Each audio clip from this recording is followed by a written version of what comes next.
Well, tonight, a high school named after famed surgeon and current Housing and Urban Development Secretary Ben Carson in his hometown of Detroit is seeking a name change. One school board member saying Ben Carson High is synonymous with having Trump's name on our school in blackface.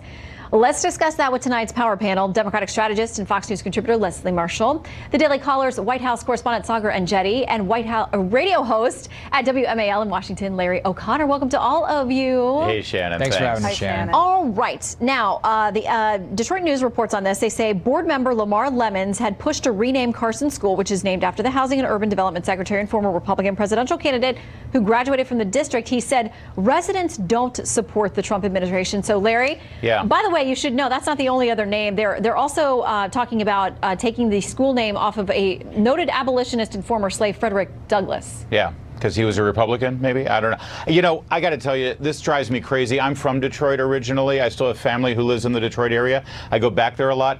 The last thing Detroit needs is to focus on this. It's amazing that they don't have other higher priorities at the school district in Detroit to worry about. The fact of the matter is that every child in the Detroit school district should dream of achieving what Ben Carson has achieved. He is a perfect role model for the children of Detroit. And the fact that they're letting today's politics get in the way of the important values and principles that Ben Carson upholds is despicable, and it disgusts me that they've done this. I love Ben Carson, and I love the city of Detroit, and this breaks my heart. Well, and Leslie, you know, a lot of people know his story. Not everyone does, but I mean, his mother was illiterate and raised him alone with his brother, and they both have gone on to be these extraordinary overachievers. I mean, he has set records and made history in the field of neuroscience and neurosurgery. They voted 6-1 to start this process of removing his name, but they're going to have public hearings. How do you think it ends? Well, first of all, because the community is not pro-Trump and they do associate Ben Carson with Trump and being a part of this administration, I think the name is going to get changed. I would say he has succeeded well beyond many of us, myself included. But the people, the parents, I feel, especially as taxpayers, have a right to say, look, we're uncomfortable with the name of a school. And like you rightly mentioned, Shannon, he is not the only name that they're looking at removing from the school. And I think it's great that the board is going to but aren't they wrong? Input, but I think Leslie, the name can't you say that they're wrong? I mean, I know they have the right, Leslie, but can't you say, no, this is wrong? Well, no, I don't think it's wrong, Larry. I think that they have a right as a community. Yes, they have as a to right, what school but they're they wrong. Want their children entering and having the name above the door to reflect. Well, that's sad. I want to bring Saagar in here because I don't think so. Listen, Saagar is at the White House every day. He knows how heated the political conversation has become. What do you make of this? I mean, he is somebody that all of us should want our children to aspire to, accomplishing anything sort of anywhere near the realm of what he's done. But Saagar, you know how heated the political environment is now. That's right, Shannon. And one of the things that we see here is that it plays into one of the major conservative fears that Republicans are literally going to be erased from polite society. And that's what one of these efforts is. And it's especially concerning to all of the potential people who would work for the Trump administration. I can't tell you how many that I've spoken with who would have worked for the Trump administration in completely apolitical jobs. We're talking about in the CDC, working towards the benefit of the nation, but they're afraid that just working for the Trump administration makes them completely ineligible to be in polite society, and that's a dangerous time whenever that's taking place in the United States government. All right, I want to get you all the way on word tonight of an arrest for Michael Avenatti on domestic violence charges. Here is what he is saying tonight as he's released on bail.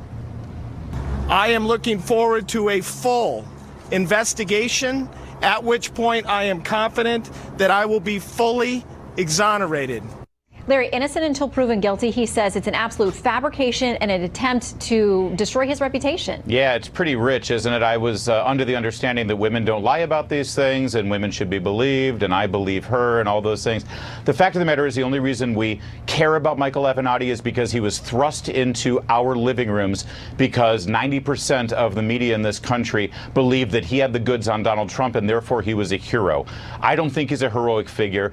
The fact of the matter is there is a woman in this case who allegedly has suffered horrible trauma. Her story needs to be respected, and I think the fact that he is such a clown show and such a circus and is part of our daily conversation is a real shame. And I hope that she gets justice, whatever that is. Okay, well, obviously there's going to be all kinds of potentially court proceedings and things that will be fact-finding in nature. He will have an opportunity to defend himself and innocent until proven guilty. Reason.com had a piece up tonight that says that Avenatti now finds himself in the position of needing us to avoid reflexively believing the victim is somewhat ironic, of course, given that he likely participated in a scheme to derail the nomination of Supreme Court Justice Brett Kavanaugh with dubious sexual assault allegations. That's right. Leslie. Well, to Larry's point, and I agree with some of what Larry said, I always say I'm a woman first before I'm a Democrat. Actually, 90% or more of claims by victims, male or female, are accurate. So, you know, you're talking about between 2 and 10% of the claims are fraudulent. He is innocent until proven guilty. Everyone who is accused is innocent until proven guilty. And I tend to believe the victims, but until we find out more as to the relationship of this victim, and he is denying it, just like others have denied it. I think we have to let all of the information and the facts play out, and I think we should do that in every situation. And Saagar, I mean, his name has been bandied about. He's even entertained the speculation that he would run in 2020 for the Democratic nomination to be president. But during the Kavanaugh hearings, when he added on now, and he's been referred for potential criminal charges, he and Julie Swetnick, one of the women he was representing with allegations against Brett Kavanaugh, we'll have to watch that as well.